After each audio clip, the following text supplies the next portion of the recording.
Hi, my name is Brent Ursenbeck. I'm here with Mark LaLiberte with Construction Instruction.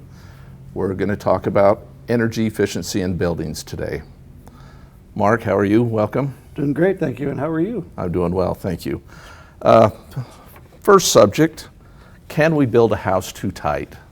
Well, you know, it's probably the most common thing I've heard in nearly 40 years of doing this, is that it seems pretty conventional that we would say, why would I seal up a building and not let it breathe?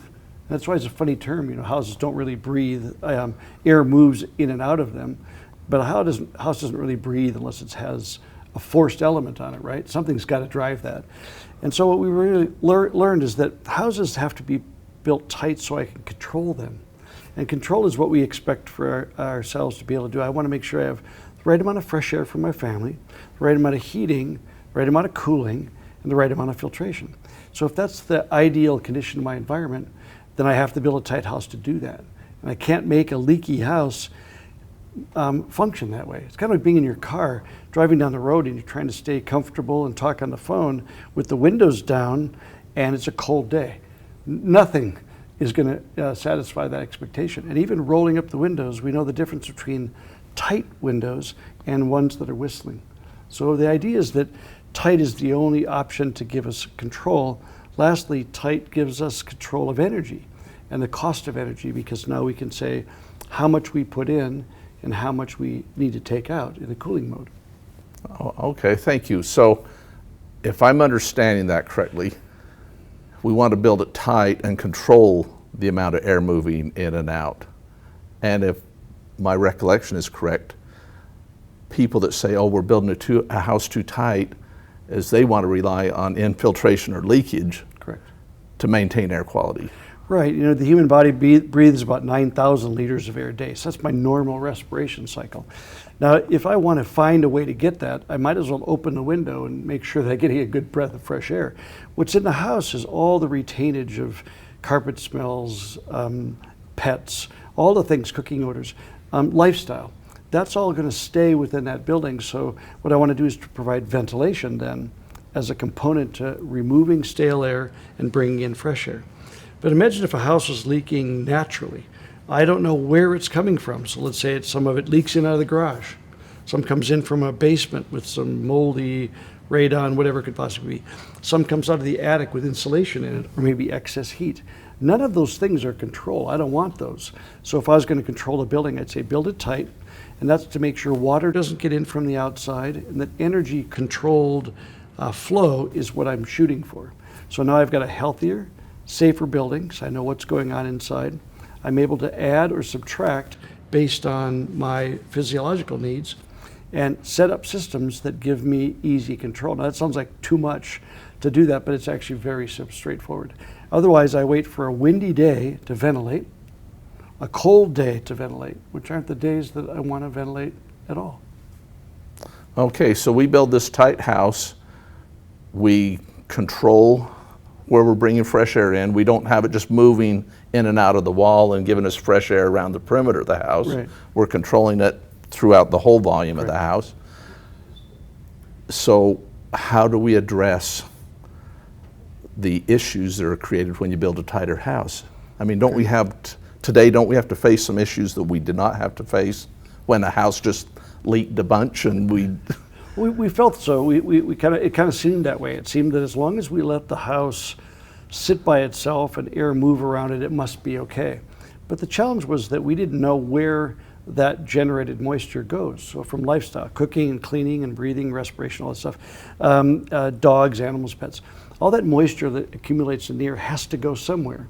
And what would happen is it would either come up and just find its way out of the building, leak through a wall, up into the attic, maybe condense on the roof deck in a cold climate like here in Utah. And so I have no control again with what I'm generating in terms of air quality. I also have a surface like a window, and the window is definitely going to be cold enough to create condensation. So the window condensation is my first indication that there's something visual that's telling me I have a problem over there. So, but isn't that condition happening anywhere else that temperature would be at? Not just on windows. It could be on the sheathing in the walls. It could be on the roof deck. So what that glass is saying is, hey, you've got an elevated moisture level in relationship to my temperature. The dew point now is set up to say, when you find 50 degrees, there's going to be water on it. So your options are is increase the temperature of that surface or decrease the amount of humidity. Well, that's needing control, right? And if I don't have that, I'm going to go say, you guys need to quit breathing. We need to shower somewhere else, and we can't cook at home anymore. That's control too, right? Either I control production or I control removal. And what this is basically is fundamentally saying is that build a tight building to reduce condensation and moisture exfiltration, reduce air and wind from blowing in, which would mean wind and water blowing in, and give my homeowner an expectation that I kind of want us to be about 72 degrees and about 35% relative humidity. Could you get me to do that? You're like, I'll be right back, right? I can't do it even as an extraordinarily talented HVAC guy. If somebody said, give me these conditions, you'd go, well, I can do that, but I don't know how good your envelope's gonna be. So if I've got a leaky building, oh, it's gonna be tough. I have to put it in probably a bigger furnace, probably a bigger humidifier, a big ventilation system, because I don't know when things are gonna be working and when they're not. That's a lack of control. So again, the tight concepts result in problems if we don't supplement them with the obvious need for ventilation. Very good. Yeah, that kind of reminds me of, I used to work in HVAC, and we would put humidifiers on because we're in this dry climate, Right.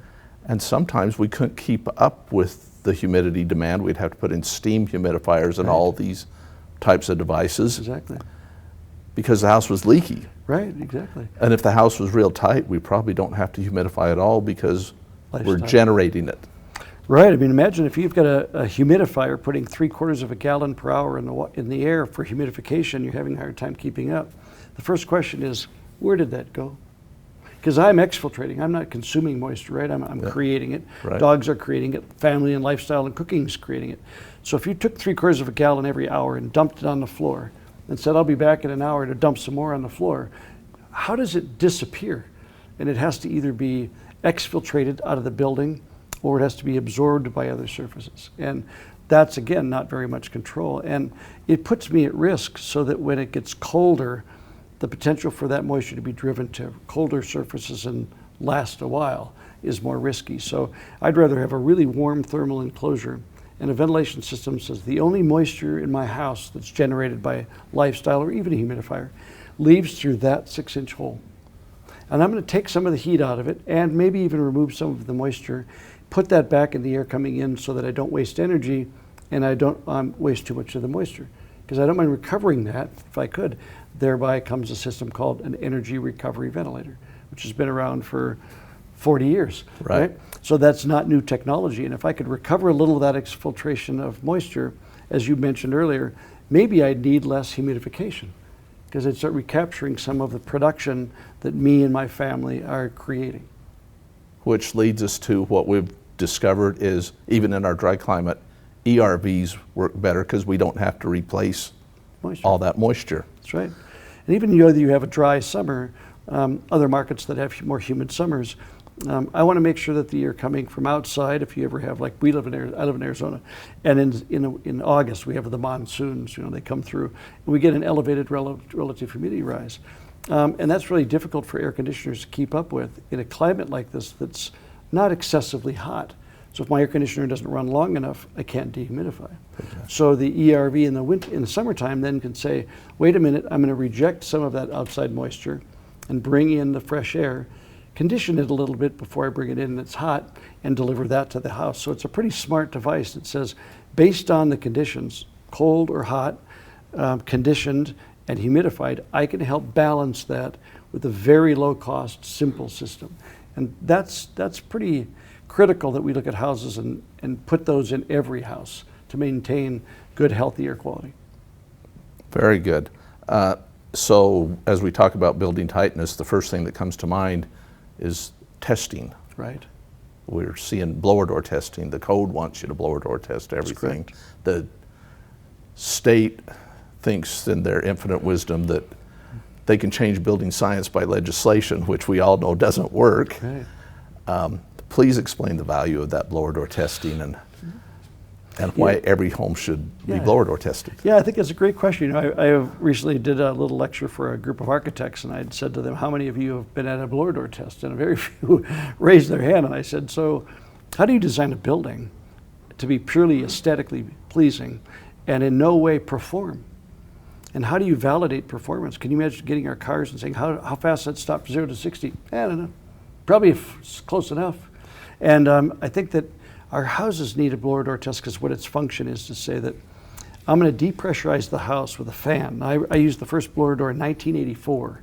This is not new technology, probably before you were born, I would imagine. But anyway, but in 1984, I saw the first blower door test. What we did is we just set the front door up. We didn't really know what we were completely designing and measuring, but we said, okay, if I turn that blower door on and depressurize the house, I should be able to go around and find leaks. I could find them in the back of my hand. I could find them with a smoke pencil, a stick of incense. We would see all this air come leaking in and saying, boy, we should probably fix some of that, most of it through the attic. So we would start caulking and sealing around the attic, and then the fellow down the blower door would say, okay, stop, we're probably tight enough, because we didn't know the number, right? So as we moved along, we realized that there's a certain amount of leakage that we can get by with in the building if we supplement ventilation to optimize health, air quality, and very importantly, energy. But as an HVAC contractor, you know this all too well. There's basically few functions that make me design an HVAC system. I got to know the performance of the windows. What's its thermal performance characteristics? I have to know the thermal performance of the wall and the ceiling. How much insulation, how well did it get put together? And then the last thing, and sometimes over a third of the load of the building, is how tight is it? Now, if I don't know how tight it is, I have to guess. And if you're a heating contractor and you would guess low or high if you had no idea. And you'd of course naturally go, well, I'm going to guess high. If you guess high, you could imagine that increases the size of the equipment, which is thereby first cost. So if I said, I'd really like to optimize as best I can the way I'm building my house, put the right size air conditioner and furnace in for the right size load. And you'd say that makes amazing sense. I can do that. Now let me get the sticker off your window. Got that? The amount of insulation in your wall, what's the framing frequency, got that? And let me see the air tightness of your house. Well, I don't have that. Well, you need to go get that. And when you get that, I'll come back to you with an idea that says, this is the heating and cooling system that will fit your house. No house in Utah should be built without a blower door. In fact, no house should ever get built without a blower door. In Germany and European countries, all houses are blower doored before they're completed so that I can define, is the house functioning the way I designed it? And I don't want to design it with a guess. I want to design it with accuracy. How many of our clients would like to say, I want you to get my house pretty close. If there's some leaks, I don't really care where they are, and it'll be fine. Just make sure there's some fresh air in the kid's bedroom. Don't caulk the plate down too tight. I think we're going to be fine. No one would say that because they're under the assumption that it's 2022, right? And there's codes that take care of this. We go, yeah, we just don't follow them. It doesn't sound right. It reminds me of, I've done thousands and thousands of load calculations. Right. And if you go to the ANSI standard, manual J for load calculation, it asks you to make a guess on how tight the house is. Mm-hmm. And it gives you a definition for a tight house in a paragraph, one for an average house and one for a loose house. And then it has semi-tight and semi-loose. And at those two, it just says someplace between tight and average or between loose and average. Right. And so it's, as you're saying, it's a guess. It's a guess. And maybe an educated guess as we look at it, but it's never going to be accurate. No, and I'm going to guess. If I'm going to guess in an engineering world, I'm going to always guess high because I don't want to be at risk for the wrong guess. So it doesn't even matter in structural buildings. If you looked at structurally, how many structural engineers guess low? Right? When in doubt, add number 5 and let's put 6 more rebars in here than 4. Right. We don't want to guess low if the information is inaccurate. So if a blower door test comes in and says, hey Brent, here's the deal, this is amazing. This house came in at 1 air change per hour, 50 pascals. You go, oh, that's amazing. Take your software, the walls, the windows, the actual value, 1 air change per hour. Oh, you're going to need a 3-ton air conditioner. I would have put in a 5 without that information. That seems to be nothing more than a clarity of information and a clarity of outcome. And I think that those two things come together so beautifully when you test for performance. It's kind of like a plumber, you know, you pressurize the duct. I mean, you pressurize the plumbing to make sure there isn't a leak. You do that with your ductwork. So I'm going to put all this distribution system in to get the air in all the rooms. What if it leaks? It's fine. It'll leak everywhere, and by the time it gets to the end, there's going to not be any air left anyway. It'll just be going. And so what I'll do is I'll just put a big blower in so that with all those leaks, eventually it'll show up at the other end. Doesn't sound like much engineering, right? Exactly. And so if I have a really nice distribution system that puts the air in the right spots, I size it correctly, my odds of success go way up because somebody of your caliber says, I'm accurate, I'm focused on doing the right thing with the right information. And that's how you are successful. That's the success of an HVAC contractor. That's what I expect, that's what your client expects, that's what you should deliver. Very good. Last question. I see all this effort to seal a home, wrapping in Tyvek or similar materials or doing all these things, but I see that the garage wall, the wall between the garage and the house, does not receive that same attention. And I think that's probably an unhealthy decision that's been made there. It's a very accurate assessment, and it's very true in all the testing work that we've done. At the Cold Climate Housing Research Center in Alaska, we determined about 30% of the makeup air was coming out of the garage. Now, when I look in the garage and what's in the garage, I don't want that air in my house. And the challenge is that the garage seems to be this weird zone between the inside and the outside. It doesn't have siding on it. It doesn't have a weather barrier on it. It just has 2 layers of sheetrock screwed together. So what would give me a motivation to put a weather barrier when it's inside the garage? I would put Tyvek on that wall. So how am I going to air seal the connection between the house and the garage? Because in the old days, we had disconnected garages, right? The garage was detached from the house. Right. And now because it was so far to walk, we screw them together, right? So now I've got a garage right next to the house so I don't have to walk in the snow. But that should be isolated, and to do that is very easy. But it's more complicated than we notice in terms of how much garage wall is exposed. If you go in today's houses, everybody wants the big garage. I see sometimes an entire wall, like you'll have a 2-car garage on one side, an enormous amount of surface area, plus a bedroom overhead. Right. So that entire garage, that air, once I drive up my car after being on the freeway for a few hours, heated, smoked, oils, all the plastics, I'm going to pull it in the garage and shut the door. Now, all of those things, all those volatiles, have to give off and go someplace. And I'd love to give them to my family, right? The strategy would be to have a small fan, which has been required in Energy Star for years, in indoor air quality plus as well. You just put a small bathroom fan in the garage that's vented to the outside.